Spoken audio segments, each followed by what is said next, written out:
Chapter 41. The next morning, Dennis came into Jason's office and sat there without saying a word. It was apparent he also spent the previous evening ruminating about the experiment, but without the benefit of someone like Mickey to root him back to reality. There was a small part of Jason that felt remorse for his friend. Dennis broke away from the unspoken conversation, turning his head to gaze out the large window into the reaction chamber facility. Looking at his friend, Jason finally resorted to the vulgarity of spoken word and declared, "We need to try that again." Without looking away from the window, Dennis revealed he had already come to the same conclusion by adding, "Well, if we do it at 2 o'clock, we might get a good soap opera." Smiling at his friend, Jason replied, "I hear pay-per-view is pretty good in the afternoon." Dennis grunted an agreement. What wasn't being said, but was something they both understood with crystal clear clarity, is these two highly intelligent, logical men were incredibly disappointed and emotionally drained by this turn of events. They had spent countless hours, untold amounts of taxpayer money, and time away from their respective outside lives. For what? A cable box, pure and simple. A 10-story, $4 billion, 2 million ton cable box. More silence. With resignation, Jason rose from his chair and conceded to the inexorable march of time. "It's not necessarily something we'll be able to brag too much about," said Jason. "But damn it, we're going to make the best cable box man has ever known." With a somewhat silent chuckle, Dennis rose as well and followed Jason out the door, narrowly missing Susan as she arrived with the mail. While taking the stairs down, Jason recalled something which occurred to him the night before. "You know what? I was thinking about something last night," Jason pondered out loud. "Something I can't get out of my head is that stations broadcast their signals in digital format these days. There isn't any analog signal now. How is this thing decoding the digital stream of data into a video signal?" Arriving at the ground level, Jason and Dennis started walking across the large expanse of the underground cavern. "Not only that, but how is it that it can receive a signal from outside?" Dennis asked. "This facility is not only 100 meters below ground. This chamber, in particular, is shielded. The only way a signal could get in is through the beam portal, but that portal is normally blocked." Since the primary mission of the Midway Magnetic Particle Accelerator was to facilitate incoming ICBM neutralization, this immaculate chamber containing the primary redirection circuitry had to allow the accelerated particle stream to reach the primary redirection satellite in geosynchronous orbit overhead. That was done using the beam portal directly overhead in the ceiling of the chamber. This portal was a 5-foot wide, magnetically lined tube leading from the science chamber out to the surface. On the surface, there was a rather large, well-leaved evergreen tree standing majestically among its brothers and sisters on the forest floor. At least, that is what it looked like. Actually, it was a fake tree, with the end of the portal tube running up the center of it. When the system was activated, the top of the tree would move out of the way, allowing the beam to exit and seek its target orbiting overhead. "I don't know, buddy. You and I both saw it yesterday," conceded Dennis, sensing that Jason was nodding. Upon getting to their respective control stations, Jason and Dennis began running through the same steps as yesterday. Soon enough, they arrived at the same critical point. "Speed! Particle insertion in 10 seconds, yelled Jason over the noise. It usually took about a 10-second window until the particle insertion stream could effectively be introduced. "Particle insertion in 3, 2, 1. Mark," said Jason. Once again, the colossal superconducting magnets guiding the particle stream around the loop received the necessary commands from the control software, causing the particle stream to instantly change its trajectory from going around the loop again to going straight into the detection chamber. And once again, a phantasm in the detection chamber could be seen in the closed-circuit monitors. Immediately, Jason and Dennis went to the chamber. Only now, when they arrived, something really unusual was happening. What was unusual? It was the same, identical thing. The same television scene. Dennis said the first thing that came to his mind. Boring show. Same thing, different day. His face betrayed him, though. His inner thoughts felt there was something else strange about this that he couldn't put his finger on. But then a person in a blue sweater walked by with a bag of chips and sat on the couch in the living room. Exactly the same thing as the day before. If Jason's and Dennis' eyes had gotten any bigger, they would have looked like Roswell aliens. This time, instead of immediately turning off the device as they did the day before, they looked at things more closely. On the edges of the video were what they thought were static electricity charges the day before. On closer examination, those discharges actually looked like frequency patterns. Jason reached over to a roll-around cart normally sitting near the chamber for testing and debugging purposes and grabbed the test leads. Switching on the device, he slowly extended his hand near the apparition on the edges and touched the leads to the patterns. Those identical patterns now appeared flattened out on the screen of the oscilloscope. "What does that look like to you?" asked Jason. "Looks like sound waves," Dennis said, confirming what Jason was already thinking. "You still have that speaker attached to the computer at your station?" "Yep," said Dennis, instantly shooting up and running for his PC computer speaker. Jason continued looking at the scene playing out in front of him. He now started classifying and categorizing what he was seeing. Observing that the decor of this movie set was done with late 60s or early 70s style decorations. Confirming this was a 1971 calendar on the wall. Various knickknacks lined the shelves of a standing cabinet on the other wall of this suburban living room. Dennis soon returned and hooked up the speaker to the oscilloscope, and was instantly greeted with the sounds of the scene they were witnessing.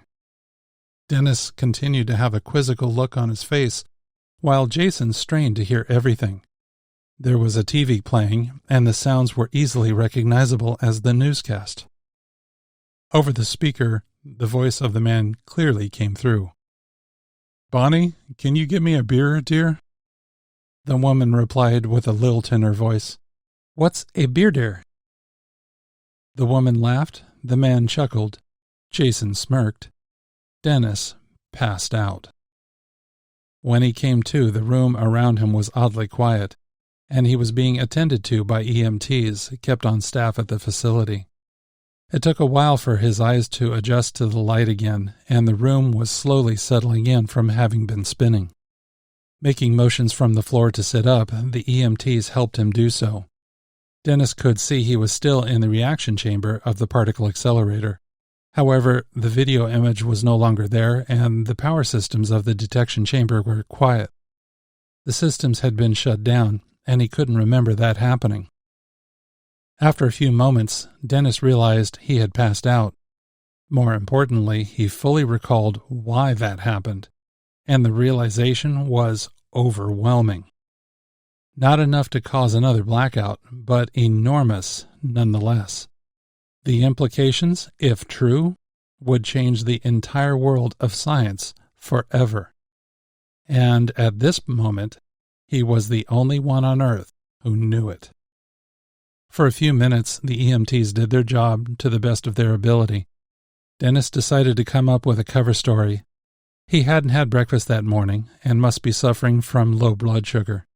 He was bursting at the seams to get these guys to leave so he could talk to his compatriot alone. Eventually, once satisfied they had done their respective jobs, the EMTs left Dennis and Jason alone. "You scared the crud out of me, man," said Jason. "I didn't know you had blood sugar issues." "I don't," replied Dennis. "But Why? Started Jason. At that moment, interrupted Dennis, I realized something which, if I'm right, is earth-shattering. We need to go back to your office for this, old buddy. Dennis was usually a light-hearted individual, so his current level of seriousness was disconcerting. Without question, Jason followed him off the platform and up the stairs. Once inside Jason's office, Dennis closed the door after him and did something he had never done before. He locked the door. In the corner was a conversation area with a couch, coffee table, and corresponding overstuffed chairs. After grabbing 2 cold water bottles for him and his friend, Dennis took his place on the couch.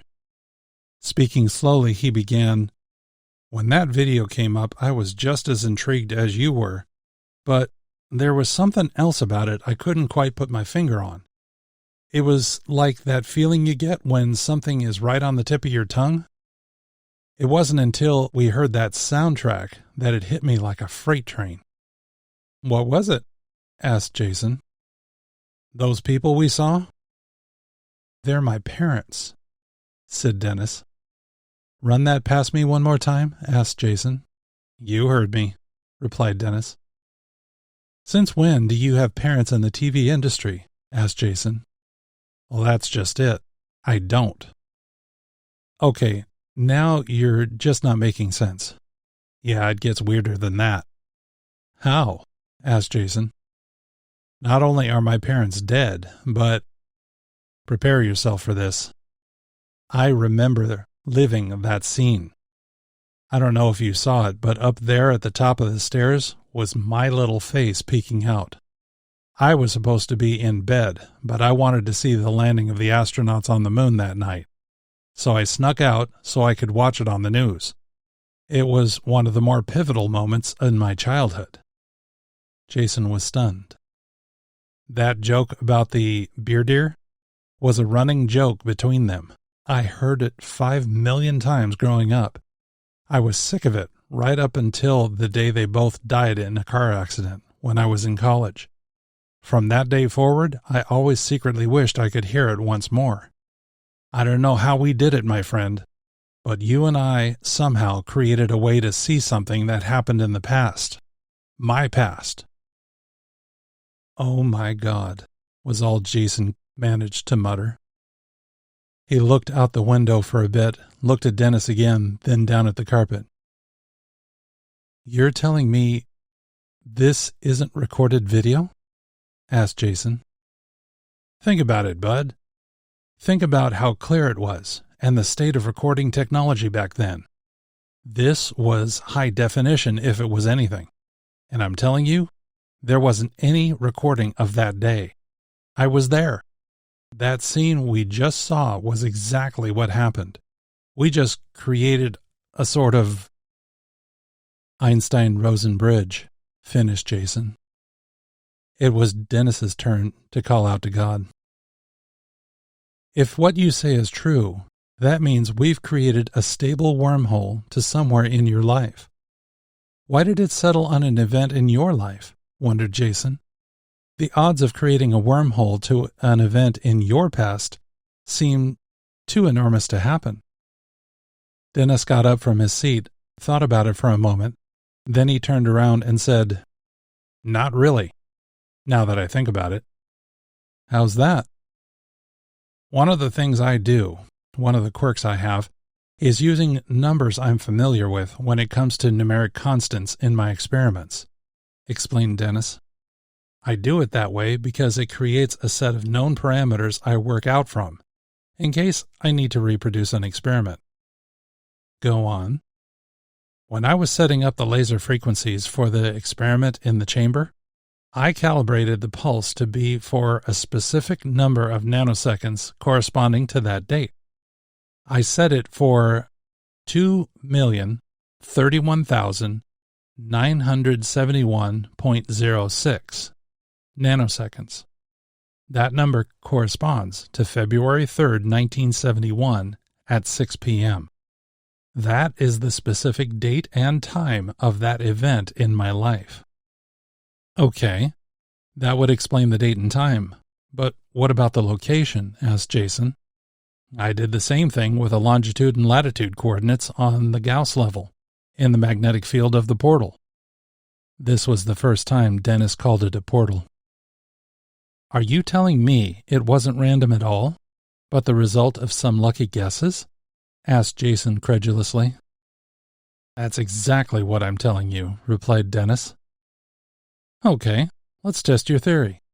Let's change the laser frequency to, say, the time and location of the bombing of Pearl Harbor, said Jason. With a rather large grin on his face, Dennis went to the computer and started calculating the longitude and latitude, as well as the specific laser frequencies needed for the date and time. Using those numbers, Dennis logged onto the command and control software and programmed in the variables. With that done, he was ready. Jason and Dennis went downstairs and fired up the reaction systems. As soon as the portal formed, all that could be seen was solid gray. There were sounds, but just gray. The fact that the scene was different convinced Jason that Dennis was onto something. He asked Dennis to alter the magnetic fields a bit, shifting the coordinates on the z-axis about 50 meters higher in the air. As soon as Dennis locked in those coordinates, the portal changed. They were immediately presented with a scene of a naval shipyard, and, almost as if on cue, there was an immense explosion on the side of one of the destroyers in the harbor. The attack on Pearl Harbor had begun right in front of their eyes. After watching for a few minutes, Jason had to shut it off. The destruction was too massive. Jason and Dennis were absolutely dumbstruck with the revelation that they had just discovered a way to easily see into the past. More than that, they could do it for any point on the compass. This is astounding, said Jason in a hushed voice. The two men sat there, listening to the various sounds of the portal machinery winding down, and the automatic control systems shunting power from the portal, draining the liquid helium from the superconductors. Eventually, the only sound that could be heard was the hum from the innumerable transformers lining the walls of the room. This is a total game changer in the world of science, Dennis finally said. I don't think I'm going out on a limb and saying this will turn the entire world of physics upside down, backwards, and spinning. Jason nodded without a word, and without changing the far-off look in his eyes. Dennis added, We need to run this up the food chain, my friend. With an enigmatic but very big smile playing itself across his face, Jason looked over to his friend and said, I have an idea. Diana Olaney, Director of Research at Midway Magnetic, was a good person to have for a boss. She realized the value of the people who worked under her and knew the best thing to do was give them their space. To that end, she rarely needed to talk with those who worked for her. Today was going to be different. She happened to be in the middle of a department meeting with several of her staffers when the door to her office swung open unannounced. Jason and Dennis looked at her directly. Only 4 small words from Jason, delivered with intensity, were enough for her to dismiss the staffers. We have to talk. Hey, fellow Galimarians, this is Dan Adrian, and I just wanted to say thank you for listening to my book. If you can, please click like down below because it really helps me bring these videos to you and lets me know what you like. Also, if you haven't already, please subscribe and click on the bell so that you'll get notified when I release more chapters. If you have any questions about this or any other of my books, or if you want to know more about what it takes to write a novel like this one, please make sure you leave your question in the comments below. Thanks again. I'll see you soon.